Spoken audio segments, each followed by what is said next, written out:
तो क्या हाल है दोस्तों। आज फिर मैं आ गया हूँ आपके क्रिकेट वर्ल्ड कप की पिछला मैच जो हुआ था नीदरलैंड और साउथ अफ्रीका के बीच एक अपसेट मैच हुआ था जो उलटफेर हुआ था उसका रिव्यू लेकर। तो ये वर्ल्ड कप अनिश्चितता का खेल बनता जा रहा है ये वर्ल्ड कप। पहले मैच देख लीजिए आप, ये वाला मैच साउथ अफ्रीका और नीदरलैंड का उलटफेर हो गया, बिल्कुल साउथ अफ्रीका हार गई। और पिछला मैच देख लीजिए अफगानिस्तान और इंग्लैंड में, उसमें अफगानिस्तान जीत गई।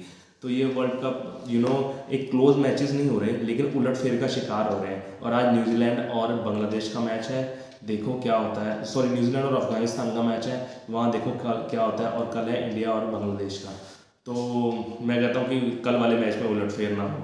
तो बात करते हैं ये वाले मैच की। तो ये वाला मैच नीदरलैंड ने बड़ी ही अच्छी तरह से 38 रन से जीत लिया है। साउथ अफ्रीका ने टॉस जीता और नीदरलैंड को पहले बल्लेबाजी देने का न्योता दिया।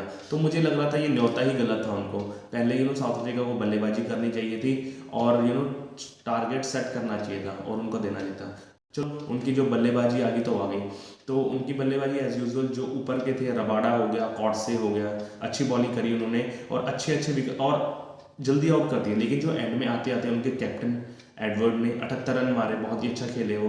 ठीक है, जो साउथ अफ्रीका से पहले खेलते थे रियोल्फ वेंडेमर्व, उन्होंने भी अच्छे हाथ दिखाए। उन्होंने भी 28-29 रन मारे, 29 रन मारे। और इंडिया के ओरिजिन जो प्लेयर हैं, जो इंडिया का जन्म यहाँ नहीं हुआ लेकिन वहाँ पर हुआ है, डच में और नीदरलैंड में, आर्यन दत्त, उन्होंने भी अच्छे हाथ दिखाए और 23 रन मार दिए।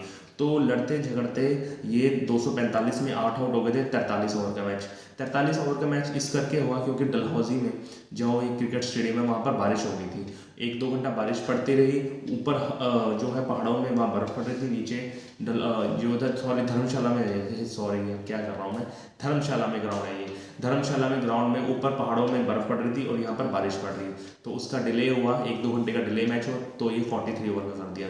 43 ओवर के चलते ये अच्छा स्कोर था मेरे ख्याल से 245। जब लेकिन जो आई आपकी साउथ अफ्रीका की बल्लेबाजी, वो तो ताश को पत्तों की तरह बिखर गई। ताश के पत्ते जैसे होते हैं ना, एक बार बिखरते तो बिखरते जाते हैं, वैसे बिखर गई। कोई परफॉर्मेंस नहीं रही उनकी। बस पेपर में कह रहे थे हम चौकर्स का टैग, मेरे ख्याल से ये चौकर्स का टैग उनके पास दोबारा से लग गया है इस मैच के बाद। तो कोई भी चला नहीं। आप ऊपर से लीजिए क्विंटन डिकॉक, बबूमा, ठीक है ना, 1 रन पे मार्करम आउट हो गया, क्लासन भी 22 रन मारे, वंडर सेन भी। लेकिन एंड में आते थे मिलर लग रहा था कि मारेगा, लेकिन वो भी आउट हो गया, तो मिलर भी गया, आउट हो गया था। तो महाराज ने थोड़ा सा यत्न किया, अपने आप से एफर्ट किया, लेकिन वो भी खराब चला गया। तो मात्र 207 रन बनाए, 10 विकेट, और वो भी पूरा एक बॉल रह गई थी 42.5, तभी वो ऑल आउट हो गए। तो ये बिगेस्ट अपसेट है मेरे ख्याल से इस पिछले वर्ल्ड कप में। जो पहले वर्ल्ड कप में अपसेट होते थे एक अद्धा होता, लेकिन यहाँ पर लीग मैच जो है शुरुआत के मैचों में 2 बड़े अपसेट दिखे हैं आपको। तो थोड़ी सी मैं ओपिनियन की बात करूँगा स्कॉटलैंड टीम के लिए। ये स्कॉटलैंड टीम अपने पहले 2 मैचों में पाकिस्तान के साथ मैच होता, एक और टीम के मुझे याद नहीं है, उनको भी कड़ी टक्कर दी थी इन्होंने।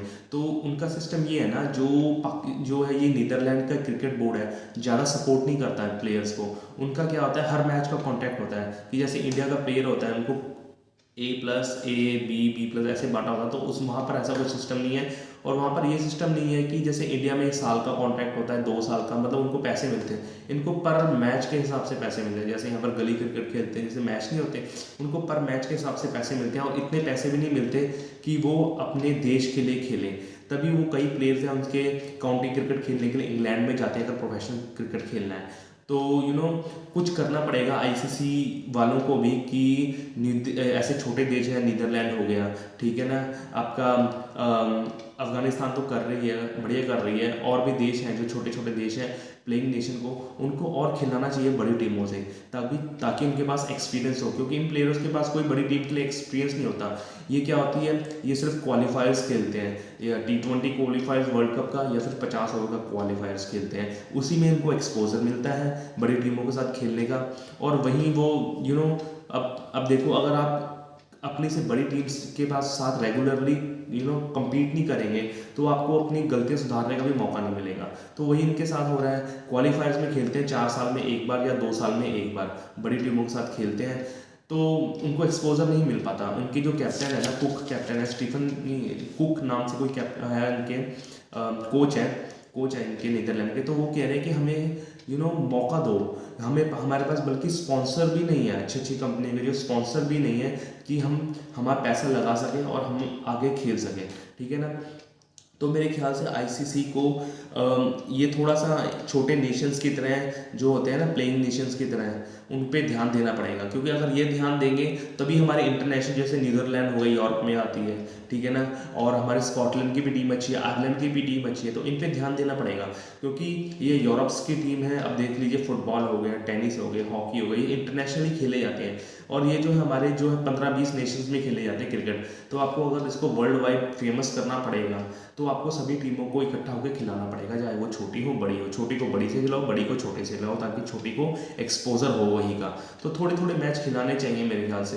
तो एक इंसिडेंट हुआ था बीच मैच में, एक पर्ची लेके आए थे, पर्ची मतलब चिट लेके आ रहे थे अपने कैप्टन के साथ बाहर से, एडवर्ड। तो उनके कैप्टन एडवर्ड ने कहा था कि पर्चियों में हमने स्पेशली बल्लेबाज के बारे में लिखा था कि इस बल्लेबाज को ये डिलीवरी करेंगे, ये बॉलर लगाएंगे, एनालिस्ट था उनका कि आउट करेगा, और जैसे वो पर्ची लाते थे उसके थोड़ी देर बाद अगले ओवर में वो विकेट गिर जाती थी।